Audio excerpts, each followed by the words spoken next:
बिस्मिल्लाहिर्रहमानिर्रहीम। अस्सलामु अलैकुम स्टूडेंट्स, मैं हूं वाजिद अली कंबो, आपका chemistry teacher.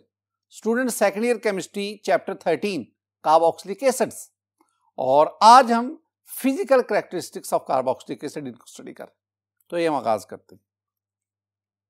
My dear student, मैं आपको ना कार्बोक्सिलिक एसिड की 4 फिजिकल कैरेक्टरिस्टिक्स वो आपको पढ़ाऊंगा। हम ना स्मेल पढ़ेंगे, हम सॉल्युबिलिटी पढ़ेंगे, बॉइलिंग पॉइंट्स पढ़ेंगे और melting points of carboxylic acid, इनको स्टडी करेंगे। पहले मैं आगाज करता हूं स्मेल से। Smell, odour. My dear student, smell of carboxylic acid, मैं आपके साथ ना एक टेबल शेयर करता हूं।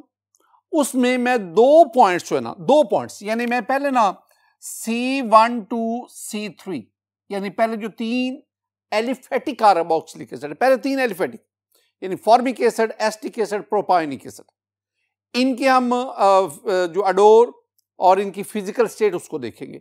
और साथ ही साथ मैं C4 to C6 I mean butyric acid, valeric acid और कैप्रोइक एसिड, हम इनकी भी अडोर यानी स्मेल और फिजिकल स्टेट इसको डिस्कस करेंगे। ये 2 बातें मैं आपके साथ शेयर करना चाहता हूं। पहले आप देखें, ये मेरे पास एक टेबल है माय डियर स्टूडेंट। इस टेबल में आपके पास 3 कॉलम्स हैं। पहले में ये कार्बोक्सिलिक एसिड, ये एलिफेटिक कार्बोक्सिलिक एसिड है, एलिफेटिक। दूसरे में आपके पास इनकी फिजिकल स्टेट है रूम टेम्परेचर पे, और तीसरा जो है वो आपके पास इनकी अडोर है। अब मैं बात कर रहा हूं पहले 3 एलिफेटिक मोनोकार्बोक्सिलिक एसिड की। इसमें मेरे पास ये फॉर्मिक एसिड है, एस्टिक एसिड है और ये प्रोपायोनिक एसिड है। माय डियर स्टूडेंट, इनकी फिजिकल स्टेट देखेंगे, दीज आर कलरलेस लिक्विड, ये आपके पास कलरलेस लिक्विड है। और अडोर की बात मैं करूंगा, they have pungent smell, pungent adore. मसलन आप देखें, आप ना एस्टिक एसिड को देखते हैं, it is present in vinegar, ये सिरके में मौजूद है, और अगर आप सिरके को स्मेल आउट करेंगे ना तो वो समवट पंजेंट स्मेल उसकी होती है। और अगर आप इन तीनों को देखोगे, ये फॉर्मिक एसिड है, ये आपके पास एस्टिक एसिड है और ये आपके पास प्रोपायोनिक एसिड है। अगर आप इन तीनों को देखेंगे, these are colourless liquids, colourless है। दूसरी बात जो आपने याद रखनी टेबल में, वो है हमारे पास next 3 members of aliphatic monocarboxylic acid, and they are butyric acid, valeric acid and caproic acid. I mean butanoic acid, pentanoic acid and hexanoic acid. My dear student, these are also colorless liquid at room temperature. अगर मैं adore की बात करूं, they have somewhat unpleasant odor. इनकी जो adore है ना, वो जरा सी नाखुशगवार है। मसलन मैं ब्यूटारिक एसिड की बात करता हूं। हम ये कहते हैं ना कि जब बटर रेंसिड हो जाए, खराब हो जाए, तो उसकी जो स्मेल आती है, that is unpleasant, that is due to the presence of butyric acid. My dear student, ये वो 2 पॉइंट्स थे जो मैंने आपके साथ शेयर किए। मैं एक इंपॉर्टेंट सेंटेंस भी आपके साथ डिस्कस करना चाहता हूं। सेंटेंस देखे स्टूडेंट, एसिड्स कंटेनिंग, एसिड से मेरी मुराद है carboxylic acid, acids containing more than 8 carbon atoms are generally solids. ऐसे कार्बोक्सिलिक एसिड जिनमें 8 से ज्यादा कार्बन एटम्स हैं, वो आमतौर पर सॉलिड्स होते हैं। लेकिन एक बात और भी ध्यान में रखो, until they have double bonds, यानी अनसैचुरेटेड ना हो। जो सैचुरेटेड कार्बोक्सिलिक एसिड जिनमें 8 से ज्यादा कार्बन एटम्स हैं, they are solids at room temperature. ये बात आपने ध्यान में बिठानी। माय डियर स्टूडेंट, स्मेल, इसके बाद अब हम सॉल्युबिलिटी की तरफ आते हैं। दूसरा जो पॉइंट सॉल्युबिलिटी वाला, मैं एक बात आपके सामने लिखता चलूं।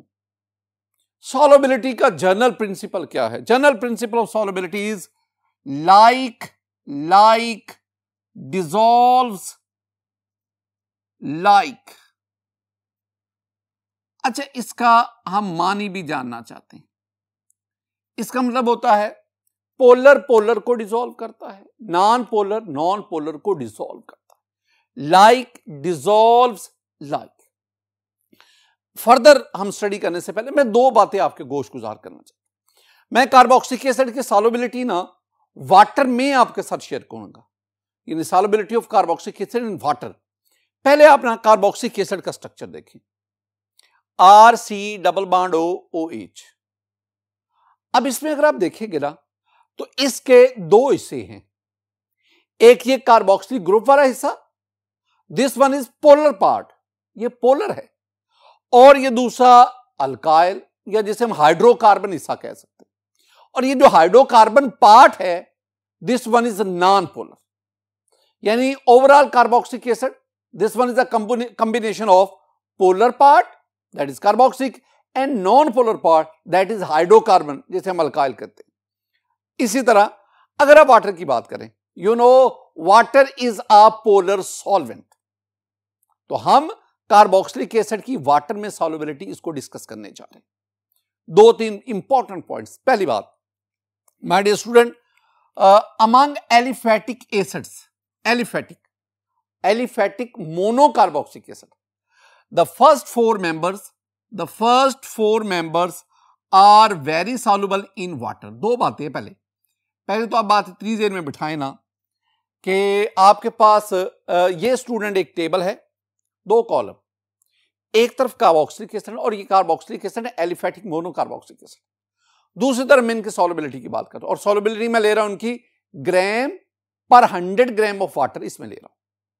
ये जो पहले first four members of aliphatic monocarboxylic, I mean formic acid, acetic acid, propionic acid, butyric acid या ब्यूटारिक, ये जो पहले चार हैं इनकी सॉल्युबिलिटी देखें तो मैंने इन्फिनिटी का सिंबल दिया हुआ है। क्या मतलब ये है कि they are miscible with water in all proportion, they are miscible with water in all proportion, इसलिए ये मैंने इन्फिनिटी, यानी जो पहले चार एलिफेटिक कार्बोक्सिलिक एसिड के मेंबर्स हैं वो पानी में हर लिहाज से, हर तनासुब से हल हो जाते हैं। अच्छा, अगली बात लिखी हुई, क्यों? Because of hydrogen bonding, because of hydrogen bonding. देखें, ये मेरे पास वाटर है, वाटर में oxygen carry partial negative charge, और इन हाइड्रोजन पे पार्शियल पॉजिटिव और इस पे भी पार्शियल पॉजिटिव। ये मेरे पास कार्बोक्सिलिक एसिड है, RC+OH, इस पे पार्शियल पॉजिटिव, इस पे पार्शियल नेगेटिव। मैं बाकी की बात नहीं, again we have the water molecule, partial positive, partial negative, and we have the partial positive. अब ना इसमें देखेंगे, ये जो वाटर है, वाटर आपने इस पार्शियली नेगेटिव ऑक्सीजन के इस लोन पेयर की मदद से इसके पार्शियली पॉजिटिव हाइड्रोजन के साथ अट्रैक्शन क्रिएट करता है। ये attraction, this attraction is called H bonding, hydrogen bonding, यानी this one is the solvent, what is the solvent, and this carboxylic acid is the solute, आमतौर पर हम कहते हैं। इसका मतलब हुआ कि वाटर और इस कार्बोक्सिलिक एसिड मॉलिक्यूल के दरमियान क्या डेवलप होगी? Hydrogen bonding. दूसरी तरफ ये वाटर मॉलिक्यूल, ये इसके साथ हाइड्रोजन बॉन्डिंग बनाता है, इसे मैं क्या कहूंगा? This one is H bonding. अब हम क्या करेंगे, हम इसमें क्या कहेंगे? हम कहेंगे कि ये वाला जो कार्बोक्सिलिक एसिड है, it is soluble in water due to hydrogen bonding, और ये जो first four member of monocarboxylic acid family है, they are completely very soluble in water, क्योंकि ये चारों जो मेंबर्स हैं वो वाटर के साथ स्ट्रॉन्ग हाइड्रोजन बॉन्डिंग बनाते हैं। स्ट्रॉन्ग हाइड्रोजन, मैं आप एस्टिक एसिड की बात करो स्टूडेंट, जब मैं एस्टिक एसिड की बात करता हूं ना, तो एस्टिक एसिड CH3COOH, ये एस्टिक एसिड। एस्टिक एसिड की सूरत में ये जो हमारे पास R है, R क्या आ जाएगा? मिथाइल। तो ये मैं यहां पे क्या लिख दूंगा, ये मेरे पास बन जाएगा CH3, और यूं एस्टिक एसिड वाटर में डिसॉल्व होता जाता है। ये बात सेम में रखती है कि कार्बोक्सिलिक एसिड कौन से? लोअर, और मैं पहले चार मेंबर्स की बात कर रहा हूं। They are very much soluble in water, and their solubility in water that is due to hydrogen bonding की मरहूने मिन्नत है। इसमें ये वाला जो पार्ट है ना, जो बात बताने वाली है, ये कार्बोक्सिलिक एसिड पार्ट जो है ना, वो हाइड्रोजन बॉन्डिंग क्रिएट कर रहा है विद वाटर। इसमें ये जो अल्काइल पार्ट है ना, जो हाइड्रोकार्बन पार्ट है, जो नॉन पोलर पार्ट है, वो ज्यादा डोमिनेंट नहीं है। यहां पे जो हाइड्रोजन बॉन्डिंग है वो डोमिनेंट है, दैट इज मोर डोमिनेंट, और ये non polar part it is less dominant. अब स्टूडेंट, ये पहली बात मैंने आपके साथ शेयर की। अब दूसरे पॉइंट पे आए जी स्टूडेंट। दूसरा पॉइंट जो आपने ध्यान में रखना है, the solubility of carboxylic acid in water gradually decreases with the increase in molecular message. यानी जैसे जैसे कार्बोक्सिलिक एसिड का मोलेकुलर मैस बढ़ता है, वाटर में उनकी सॉल्युबिलिटी कम होती है। पहले ना आप कुछ डाटा उसको देखें। माय डियर स्टूडेंट, ये मेरे पास टेबल है कार्बोक्सिलिक एसिड और दूसरी तरफ मैं उनकी सॉल्युबिलिटी की बात कर रहा हूं। मैंने बात क्या की है कि जो एलिफेटिक मोनोकार्बोक्सिलिक एसिड, उनमें जो फर्स्ट 4 मेंबर हैं, उनकी सॉल्युबिलिटी में मैंने क्या कहा था कि they are miscible in water with in all proportion. लेकिन अगर आप 5 कार्बन वाला जो कार्बोक्सिलिक एसिड, जिसे हम कहते हैं वैलेरिक एसिड, पेंटानोइक एसिड, उसकी सॉल्युबिलिटी 3.7 है। अगर आप हेक्सानोइक एसिड, जिसे हम कैप्रोइक एसिड कहते हैं, एक कार्बन बढ़ गया, उसकी सॉल्युबिलिटी देखेंगे वो 1 है।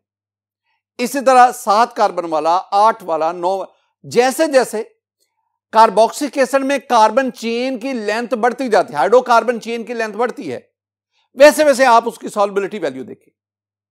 अगर आप 10 कार्बन वाला डेकानोइक एसिड, अगर आप उसकी सॉल्युबिलिटी देखेंगे, दैट इज 0.2 ग्राम पर 100 ग्राम ऑफ वाटर। इसका मतलब क्या है? वेरी सिंपल, सेंटेंस देखें।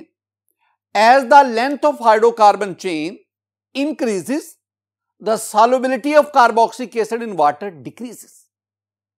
जैसे जैसे हाइड्रोकार्बन चेन की लेंथ बढ़ती है, जो कार्बोक्सिलिक एसिड की वाटर में सॉल्युबिलिटी है वो कम हो रही है। और मैं एक और भी बात बताता चलूं, the carboxylic acid with more than 10 carbon atoms, they are essentially insoluble in water. ऐसे कार्बोक्सिलिक एसिड जिसमें कार्बन एटम की तादाद 10 से ज्यादा है, वो पानी में हल नहीं होते।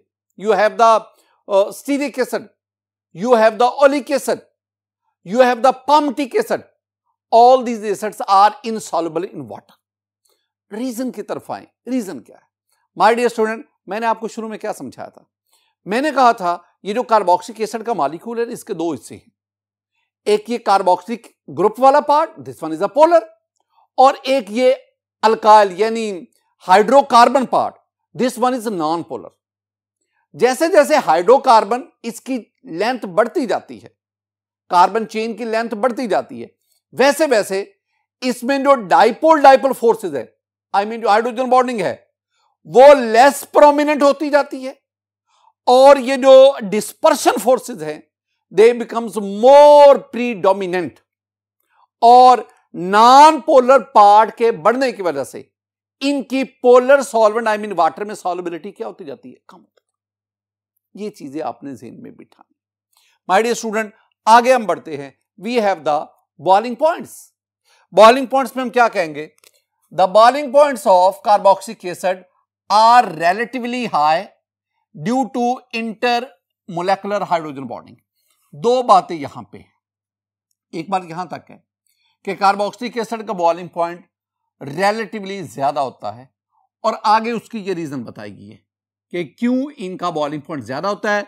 वो कहते हैं जी इनमें इंटरमोलेकुलर हाइड्रोजन बॉन्डिंग। मैं ये दोनों बातें आपके साथ शेयर करता हूं। पहली बात, मैं ना फॉर्मिक एसिड लेता हूं, the first member of aliphatic monocarboxylic acid, the first member. तो आपके पास ये आ गया formic acid. Student, formic acid है मेरे पास HCOOH, फॉर्मिक एसिड। और अगर आप इसका ना बॉइलिंग पॉइंट देखें, मैं बॉइलिंग पॉइंट की बात कर रहा हूं, और ये मैं बॉइलिंग पॉइंट 1 एटमॉस्फेयर पे ले रहा हूं, तो इसका बॉइलिंग पॉइंट जो है वो 100 डिग्री सेंटीग्रेड है। वाटर जितना है, the boiling point formic acid water is 100 degree centigrade, दोनों का। इसके बाद मेरे पास है CH3COOH, this one is acetic acid. और स्टूडेंट, एसिटिक एसिड का जो बॉइलिंग पॉइंट है वो 118 डिग्री सेंटीग्रेड। यानी इससे इसका बॉइलिंग पॉइंट ज्यादा है। मेरे पास प्रोपायोनिक एसिड है, CH3 CH2 COOH, this is propionic acid and its boiling point is 141 degree centigrade. अब ये ना बॉइलिंग पॉइंट इनका बहुत ज्यादा है। अब इनका बॉइलिंग पॉइंट क्यों ज्यादा है? वो कहते हैं it is due to intermolecular hydrogen bonding. Hydrogen bonding दो तरह की होती है, एक इंट्रामोलेकुलर और इंटरमोलेकुलर। इंटरमोलेकुलर हाइड्रोजन यानी जब आप एसिटिक एसिड लेते हैं तो एसिटिक एसिड के दो मॉलिक्यूल के दरमियान हाइड्रोजन बॉन्डिंग बन जाती है। कैसे? जरा देखें माय डियर स्टूडेंट, मेरे पास ना ये एक कार्बोक्सिलिक एसिड है। कार्बोक्सिलिक एसिड को हम लिखते हैं, ये देख लो, कार्बोक्सिलिक एसिड को हम लिखते हैं RC≡OOH। मैं इसको ना जरा यूं लिख देता हूं, RC≡O और इधर में O ले लेता हूं और इधर में H लिख देता हूं। ये मैंने एक कार्बोक्सिलिक एसिड का मॉलिक्यूल लिया। दूसरी तरफ ये कार्बोक्सिलिक एसिड के एक और मॉलिक्यूल RC≡O। पहले मैंने डबल बॉन्ड O ऊपर, अब मैंने डबल बॉन्ड O और इधर में O ले आया और इधर मेरे पास माय डियर स्टूडेंट इधर मेरे पास H आ गया। ये H आ गया, ये कार्बोक्सिलिक एसिड के दो मॉलिक्यूल्स बने। अब इसमें आपको पता है कि oxygen carry the lone pairs and it is partial negative, और इधर अगर आप देखेंगे तो this hydrogen is partial positive. मैं बाकी को नहीं छेड़ रहा। बिल्कुल इसी तरह this hydrogen is partial positive और इस ऑक्सीजन पे ये lone pair this is partial negative. ये दो कार्बोक्सिलिक एसिड के मॉलिक्यूल, अब इन दो कार्बोक्सिलिक एसिड के मॉलिक्यूल के दरमियान हाइड्रोजन बॉन्डिंग है। देखो इसका पार्शियल पॉजिटिव एंड हाइड्रोजन, ये पार्शियल नेगेटिव, ये लोन पेयर के साथ अट्रैक्शन क्रिएट करता है। हाइड्रोजन बॉन्डिंग को आमतौर पर हम 3 डॉट से, this one is hydrogen bonding and this hydrogen bonding is called intermolecular. Inter के दरमियान और मोलेकुलर यानी दो मॉलिक्यूल्स के दरमियान जो हाइड्रोजन बॉन्डिंग है, दिस इज H बॉन्डिंग। बिल्कुल इस तरह ये भी आपके पास H बॉन्डिंग आ गई, ये H बॉन्डिंग। इसका मतलब क्या हुआ? इसका मतलब ये है कि जब आप एसिटिक एसिड को लेते हैं, एसिटिक एसिड, जब आप प्योर एसिटिक एसिड लेते हैं तो एसिटिक एसिड के दो मॉलिक्यूल आपस में दो जगहों से हाइड्रोजन बॉन्डिंग बना लेते हैं। आपके पास ना ये एक ना साइकिल बन गया। जरा गौर से देखना, ये साइकिल, ये आपके पास साइकिल है, ये इतना, इसमें ये साइकिल है पूरा। कितने मेंबर हैं? 1 2 3 4 5 6 7 8, दिस वन 8 मेंबर्स रिंग। अब इस 8 मेंबर रिंग की वजह से अगर आप देखेंगे you have a bulky molecule, और जितना मोलेकुलर साइज बढ़ता है उतना उसका बॉइलिंग पॉइंट भी इंक्रीज करता है। सिंपल सी बात आ गई। हम कहेंगे ये जो कार्बोक्सिलिक एसिड है इनका बॉइलिंग पॉइंट बहुत ज्यादा होता है, और बहुत ज्यादा इसलिए है कि जब आप कार्बोक्सिलिक एसिड को लेते हैं तो कार्बोक्सिलिक एसिड के अंदर दो मॉलिक्यूल्स आपस में मिलकर ये आपके पास एक साइक्लिक स्ट्रक्चर बनाते हैं। जब दो मॉलिक्यूल आपस में मिलते हैं, दो यूनिट्स आपस में मिलते हैं, तो this one is called dimer. ये आपके पास ये एक मोनोमर, ये एक मोनोमर, लेकिन जब दो मोनोमर हाइड्रोजन बॉन्डिंग के जरिए कनेक्ट हो गए तो this one is the dimer and this one is called dimer of, this one is dimer of carboxylic acid. Student dimer, di mean 2, meros mean unit, दो unit इकट्ठे। अगर 3 होंगे trimer, अगर बहुत ज्यादा होंगे पॉलीमर, एक होगा मोनोमर। तो ये मेरे पास क्या बना? डाइमर। साइज बढ़ गया, और साइज बड़ा होने की वजह से अब ना, वैसे तो ये दो मॉलिक्यूल का कॉम्बिनेशन है, लेकिन ये एज ए होल एक यूनिट के तौर पर काम करता है, और उस यूनिट के तौर पर काम करने की वजह से इसका बॉइलिंग पॉइंट बहुत ज्यादा है। मैं एक और भी बात आपके साथ शेयर करता चलो। माय डियर स्टूडेंट, मैंने कहा कार्बोक्सिलिक एसिड का बॉइलिंग पॉइंट ज्यादा होता है। अगर आप कार्बोक्सिलिक एसिड का बॉइलिंग पॉइंट इसके रेलेवेंट दूसरी जो क्लासेस हैं उनके कंपाउंड के साथ कंपेयर करें तो क्या होगा, देखें मेरे पास ना ये 2-methyl-1-butene है, मैं उसका ना ये लाइन स्ट्रक्चर आपके सामने, ये मेरे पास 2-butanone है, ये मेरे पास 2-butanol है, और ये मेरे पास प्रोपायोनिक एसिड है। इन चारों की क्लासेस मुख्तलिफ है, अल्कीन है, कीटोन है, अल्कोहल है और कार्बोक्सिलिक एसिड है। इन चारों की क्लास मुख्तलिफ है, इन चारों का मोलेकुलर मास तकरीबन मिलता जुलता है। इनका बॉइलिंग पॉइंट देखिए, ये जो आपके पास 2-methyl-1-butene है ना, जो कि अल्कीन है, its boiling point is 31 degree centigrade, 31 degree centigrade. ये जो आपके पास 2-butanone आ गया which is the ketone, its boiling point is 80 degree centigrade, ज्यादा है, अल्कीन से ज्यादा है। This one is 2-butanol, alcohol आ गया, हाइड्रोजन बॉन्डिंग आ गई उसमें, its boiling point is 99 degree centigrade. और ये आपके पास प्रोपायोनिक एसिड है, इसमें अल्कोहल से भी स्ट्रॉन्ग हाइड्रोजन बॉन्डिंग है, that is why it's boiling point is 141 degree centigrade. इसका मतलब है कार्बोक्सिलिक एसिड का बॉइलिंग पॉइंट अपने से मिलते जुलते अदर क्लासेस के कंपाउंड से बहुत ज्यादा होता है। और इसके रीजन दो अल्फाज हैं, एक इंटरमोलेकुलर हाइड्रोजन बॉन्डिंग और दूसरा उसकी वजह से डाइमराइजेशन, डाइमर का बन जाना। स्टूडेंट हम आगे बढ़ते हैं। स्टूडेंट जो दूसरा पॉइंट मैं आपके साथ डिस्कस करने जा रहा हूं उसमें the molecular mass determination, molecular mass determination in non polar solvent like benzene, benzene is a non polar, यानी आपने कार्बोक्सिलिक एसिड को नॉन पोलर सॉल्वेंट में डिसॉल्व करके डालकर उसकी मोलेकुलर मास डिटर्मिनेशन की, shows that carboxylic acids exist as cyclic dimer. ये बात मैंने पहले भी आपसे की, पहले तो मैंने प्योर कार्बोक्सिलिक एसिड की बात की ना, अब जरा क्या बात, मैं ये कह रहा हूं कि आपके पास सपोज ये बेंजीन है, benzene is non polar, benzene solvent है, नॉन पोलर इक्वेशन में रखना। इसमें मैंने ये एसिटिक एसिड को डाला, acetic acid is a carboxylic acid. अब जो ही एसिटिक एसिड इसमें जाएगा, एसिटिक एसिड के दो मॉलिक्यूल्स इंटरमोलेकुलर हाइड्रोजन बॉन्डिंग और डाइमराइज हो जाएंगे, डाइमर फॉर्म में आ जाएंगे, और फिर हम इसका नाम मोलेकुलर में। अब ना जब मोलेकुलर मास डिटर्मिनेशन आपने करनी, ये ज़हन में रखना, जब मोलेकुलर मास डिटर्मिनेशन आपने करनी होती है ना, तो उसमें आपने कार्बोक्सिलिक एसिड को नॉन पोलर सॉल्वेंट में डालना होता है। अगर आप इसको वाटर वगैरह में लेंगे ना, तो ये तो वाटर के साथ हाइड्रोजन बॉन्डिंग कर जाएंगे और फिर इसका एग्जैक्ट मोलेकुलर मास वो मालूम नहीं हो सकेगा। लिहाजा अगर आप कार्बोक्सिलिक एसिड का मोलेकुलर मास जानना चाहते हैं तो आप नॉन पोलर सॉल्वेंट उसको चूज करते हैं, उसमें इसको ऐड करके फिर इसके ऊपर ना एक्सरेज, डायफ्रैक्शन मेथड या अदर टेक्निक, उसके जरिए आप इसका मोलेकुलर मास मालूम करते हैं। लेकिन जो ही आप इसको नॉन पोलर सॉल्वेंट में ऐड करते हैं, ये डाइमरिक फॉर्म में डाइमर बन जाता है और ये हमें डबल मोलेकुलर मास देता है।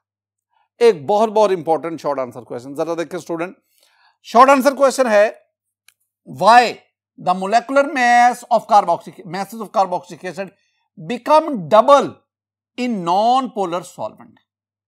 क्वेश्चन को जरा समझे, क्वेश्चन वो ये कह रहा है कि जनाब हमने कार्बोक्सिलिक एसिड लिया, वो कार्बोक्सिलिक एसिड था एसिटिक एसिड, ये कार्बोक्सिलिक एसिड है। अब मैंने इसका मोलेकुलर मास जो है ना वो मालूम करना है। मैं कार्बोक्सिलिक एसिड का M capital molecular mass of acetic acid ये मैं जानना चाहता हूं। अब मैं क्या करूंगा, मैं कोई नॉन पोलर सॉल्वेंट लूंगा, सॉल्वेंट जैसे कि मेरे पास बेंजीन है। अब होता भला क्या है, आप ना एसिटिक एसिड का पहले मोलेकुलर मास कैलकुलेट करें। जब आप कैलकुलेट करेंगे ना, CH3 C double bond OH, student calculate करें, 2 कार्बन है ना, 2 कार्बन, एक कार्बन 12, 2 कार्बन जो आपके पास 24 हो गया। ऑक्सीजन देखो 1 2, 2 ऑक्सीजन है, एक ऑक्सीजन 16 और 2 ये आपके पास 32 हो गया। हाइड्रोजन देखो 3 और 1 4, एक हाइड्रोजन 1 होता है और 4 आपके पास, ये 4 हो गया। आप इसको ऐड करोगे ना तो ये आपके पास 60 हो गया। इसका मतलब है जो calculated molecular mass of carboxylic acetic acid है ना, ये है 60 AMU, ये हमने कैलकुलेट किया। अब हम इसको ना एक्सपेरिमेंटली वेरीफाई करना चाहते हैं। उसके लिए you have to perform the experiment. आप एसिटिक एसिड लेकर इसको benzene, non polar solvent benzene, उसमें डिसॉल्व करेंगे और फिर आप इसका मोलेकुलर मास मालूम करेंगे। अब हुआ क्या, जब हमने ऐसा ही किया ना, इसके ऊपर एक्सरेज थ्रो की या अदर टेक्निक और भी कई है, ये मास स्पेक्ट्रोमेट्री वगैरह जो भी, जब आपने मोलेकुलर मास मालूम किया एसिटिक एसिड का, तो वो 60 ना आया, वो मोलेकुलर मास कितना आया, वो 120 आया, 120। And this 120 mu, this one is the double of 60। यही क्वेश्चन है कि वाई, क्यों, ये क्यों तो अभी हम ढूंढेंगे ना। Molecular masses of carboxylic acid become double in non polar, यानी जब नॉन पोलर सॉल्वेंट में किसी कार्बोक्सिलिक एसिड का मोलेकुलर मास मालूम करते हैं तो वो डबल आता है, डबल आता है। किससे डबल आता है, जो आपने थ्योरेटिकली कैलकुलेट किया है उससे, जो आपने एक्सपेरिमेंटली मालूम किया वो डबल आता है। वजह ही तो मैं बता चुका हूं स्टूडेंट। होता क्या है कि जब आप, यही वाली बात, the molecular mass determination non polar solvent like benzene shows that carboxylic acid exist as cyclic dimer. Cyclic answer में आप क्या कहेंगे कि carboxylic acid exist as cyclic dimer. Cyclic dimer क्यों, due to inter molecular hydrogen bonding, H bonding. मैंने अभी student आपको, इसके नीचे आपने स्ट्रक्चर बनाना, मैंने अभी आपको बना के दिया ये वाला। अगर आप एसिटिक एसिड की बात करेंगे ना, तो ये R की जगह पे आप CH3 लिख दो, ये CH3, R की जगह पे आप CH3 लिख दो। ये जो ऐसे क्वेश्चन आते हैं ना स्टूडेंट, ये वाला, तो पहले आप ना इसकी लॉजिक दिया करो। पहले आप लॉजिक दो कि आप ना किस बेस पे इसको आंसर दे रहे हैं, तो ये आपके पास आ गया। फिर आप दूसरी बात इसमें रीजन दो। रीजन में आपने वो बता दिया कि एग्जिस्ट है cyclic dimer due to inter molecular hydrogen bonding, ये रीजन में आ गया। और साथ ही आप ना स्ट्रक्चर ड्रा कर दो, कैसे, जैसे मैंने ये स्ट्रक्चर ड्रा किया है, और एंड पे आप ना एग्जाम्पल दे दो।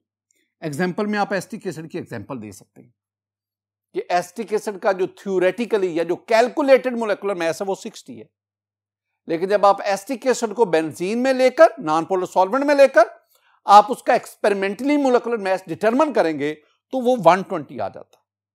तो ये नहीं इसका मतलब कि एसिटिक एसिड का मोलेकुलर मास 120 होता है, ये नहीं मतलब है।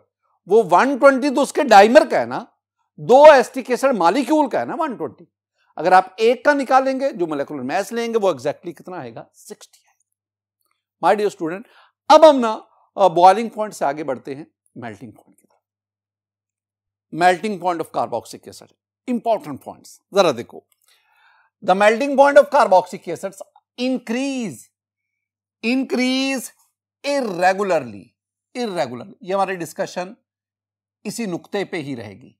इर्रेगुलरली with increase in molecular masses.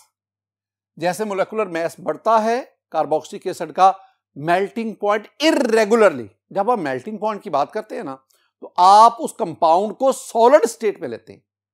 Melting point term इसका ताल्लुक सॉलिड स्टेट से, बॉइलिंग पॉइंट टर्म इसका ताल्लुक लिक्विड स्टेट से। तो मेल्टिंग पॉइंट किसका होता है, सॉलिड्स का। अब वो कहते हैं कि मोलेकुलर मास बढ़ने से, जो हमारी बुक कह रही है, मेल्टिंग पॉइंट बढ़ता है लेकिन इर्रेगुलरली बढ़ता है। मैं ना आपके साथ जो एलिफेटिक मोनोकार्बोक्सिलिक एसिड, उनका मेल्टिंग पॉइंट आपके साथ डिस्कस करता हूं। देखो स्टूडेंट, पहले ये मेरे पास ये जो फर्स्ट वन है 3 कार्बन वाला ना, this one is propionic acid, जिसे आप प्रोपेनोइक एसिड कहते हैं। इसमें कितने कार्बन है, 3 कार्बन।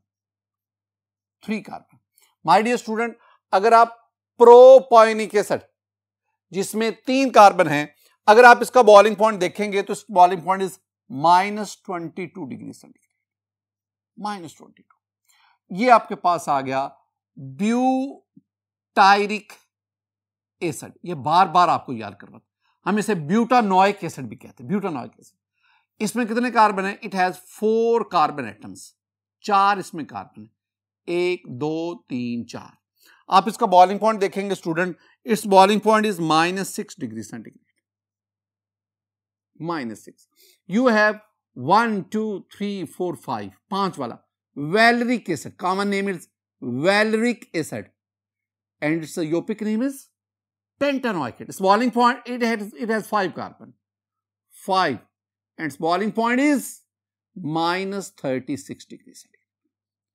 अब जरा देखना, -22, 3 कार्बन वाले का -22, 4 कार्बन वाले कार्बोक्सिलिक एसिड का -6। ये कम है, ये क्या हो गया, ज्यादा है, यानी 1 कार्बन बढ़ने से ज्यादा हो गया। लेकिन कार्बन 4 से 5 हो गए और ये -36, ये बहुत ही कम हो गया। इन तीनों में ये ज्यादा, ये कम, ये उससे। अब ये इर्रेगुलरिटी बता रहा है, यानी ये नहीं है कि 3 से 4 कार्बन हो गए ज्यादा हो गया, 4 से 5 हो गए और ज्यादा नहीं हुआ, वो -36 तो उससे भी कम हो गया। अब दूसरा पॉइंट, एक तो ये बात है कि मेल्टिंग पॉइंट कार्बोक्सिलिक एसिड का इंक्रीज करता है इर्रेगुलर। इसके बाद जो आएगा उसका 6 वाले का ज्यादा हो जाएगा, ठीक है ना, -3 उसका हो जाएगा। यानी अगर 5 की बजाय में 6 वाला जो है, 6 कार्बन वाला कार्बोक्सिलिक एसिड, हम क्या कहते हैं, caproic acid, its boiling point is -3 degree centigrade, वो बढ़ गया। अब ये इर्रेगुलरिटी है स्टूडेंट। दूसरी बात, इट हैज बीन ऑब्जर्व्ड, क्या ऑब्जर्व किया गया है, that the melting points of carboxylic acid containing even number of carbon atoms are higher than the next lower and higher members containing odd number of carbon atom. अच्छा, ये जो 3 carbon है ये odd, और ये जो 4 वाला है ये इवन, 5 वाला फिर क्या आ गया, ऑड। अब वो क्या कह रहा है, वो कह रहा है जनाब, पहले ना इस स्टेटमेंट को समझो सही, मैं फिर आपको इसके रीजन बताता हूं। वो कह रहा है कि आपके पास ये इवन है ना, जो carboxylic acid even number carbon रखता है उसका मेल्टिंग पॉइंट अपने से अगले और अपने से पिछले दोनों से ज्यादा होता है। और ऐसा ही है, यानी ये ब्यूटारिक एसिड का मेल्टिंग पॉइंट -6 है, जो कि ज्यादा है वैलेरिक एसिड से भी और प्रोपायोनिक एसिड दोनों से ज्यादा है। मैं आपके साथ ना इसी तनाजुर में 2 चीजें डिस्कस करता हूं, 2 एग्जांपल डिस्कस करता हूं। देखो स्टूडेंट, मैं ना ये टेबल मदद से आपको समझाने की कोशिश करता हूं। माय डियर स्टूडेंट, मेरे पास ना ये फॉर्मिक एसिड है जिसमें 1 कार्बन होता है, its melting point is 8 degree centigrade. ये मेरे पास acetic acid, its melting point is 17 degree centigrade. ये मेरे पास propionic acid, its melting point is -22 degree centigrade. अब इन तीनों को पहले देखें, formic acid 1 carbon odd number, acetic acid 2 carbon even, propionic acid 3 carbon odd. अब ये जो एसिटिक एसिड जिसमें कार्बन नंबर इवन है, इसका melting point 17 degree centigrade, प्रोपायोनिक acid और फॉर्मिक एसिड जिनमें ऑड नंबर दोनों से ज्यादा है, अपने से अगले और पिछले, लोअर एंड हायर दोनों से ज्यादा। और दूसरी बात जो भी मैंने आपसे डिस्कस की है, आपके पास ये ब्यूटारिक एसिड है, 4 carbon, its melting point is -6 degree centigrade. इससे अगला valeric acid, its melting point -30 degree centigrade, 36 degree centigrade. और इससे पिछला प्रोपायोनिक एसिड। अब ब्यूटारिक एसिड 4 कार्बन, वैलेरिक 5 और पिछला प्रोपायोनिक 3 और 5 वाले दोनों ऑड नंबर हैं और 4 वाला ब्यूटारिक इवन नंबर। तो 4 वाले का मेल्टिंग पॉइंट अपने से अगले और पिछले दोनों से ज्यादा है।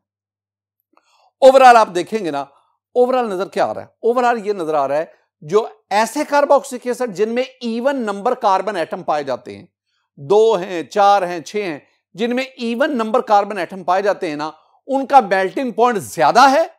और जिनमें ऑड नंबर कार्बन एटम है, 1 है, 3 है, 5 है, उनका मेल्टिंग पॉइंट क्या है, कम है। ये मैंने जो सारी बातें की है ना, ये सिर्फ और सिर्फ इनको महदूद रखना है पहले 6 एलिफेटिक मोनोकार्बोक्सिलिक एसिड तक। अच्छा, रीजन क्या है, रीजन बहुत सिंपल है। मैंने अभी आपसे डिस्कस क्या किया, मैंने कहा आपसे स्टूडेंट जब आप मेल्टिंग पॉइंट की बात करते हैं ना, तो मेल्टिंग पॉइंट में आप सॉलिड स्टेट उसको डिस्कस करते हैं, और सॉलिड स्टेट की जब बात होगी, मेल्टिंग पॉइंट की जब बात होगी ना, तो उसमें इंटरमोलेकुलर डिस्टेंस और इंटरमोलेकुलर स्ट्रेंथ उसके, तो जिन सॉलिड में इंटरमोलेकुलर स्ट्रेंथ, इंटरमोलेकुलर फोर्सेस स्ट्रांग होती हैं, उनका मेल्टिंग पॉइंट डेफिनेटली ज्यादा होता है। मैं आपके सामने दो ना स्ट्रक्चरली दो कार्बोक्सिलिक एसिड जो इवन और ऑड वाले हैं, उनकी जो सॉलिड स्टेट है उसको डिस्कस करता हूं। देखें, ये मेरे पास पहले एक ऐसा कार्बोक्सिलिक एसिड है जिसमें इवन नंबर कार्बन एटम है, इवन नंबर। अगर आप इनमें मॉलिक्यूल की पैकिंग देखोगे ना, तो इवन नंबर कार्बन वाले कार्बोक्सिलिक एसिड में मॉलिक्यूल की पैकिंग कॉम्पैक्ट होती है, इंटरमोलेकुलर डिस्टेंस कम होता है, अट्रैक्शन बिटवीन मॉलिक्यूल स्ट्रांग होती है, और यही वजह है कि इनका मेल्टिंग। इसके बरक्स ऐसे कार्बोक्सिलिक एसिड जिसमें ऑड नंबर कार्बन एटम होते हैं, उनकी पैकिंग देखेंगे लूज पैकिंग होती है। लूज पैकिंग, मॉलिक्यूल इंटरमोलेकुलर डिस्टेंस ज्यादा होता है, जिसकी वजह से उनमें अट्रैक्टिव फोर्सेस वीक होती है, और यूं उनका मेल्टिंग पॉइंट क्या होता है, कम होता है। ये बातें स्टूडेंट आपने कंसेप्चुअली भी समझनी। माय डियर स्टूडेंट, आज के इस लेक्चर मैंने आपको physical characteristics of carboxylic acid और 4 फिजिकल कैरेक्टरिस्टिक्स उसको हमने स्टडी किया। मेरी दुआ है कि अल्लाह ताला आप पर अपना फजल फरमाए, अल्लाह ताला आप पर अपना करम फरमाए। अस्सलामु अलैकुम व रहमतुल्लाह।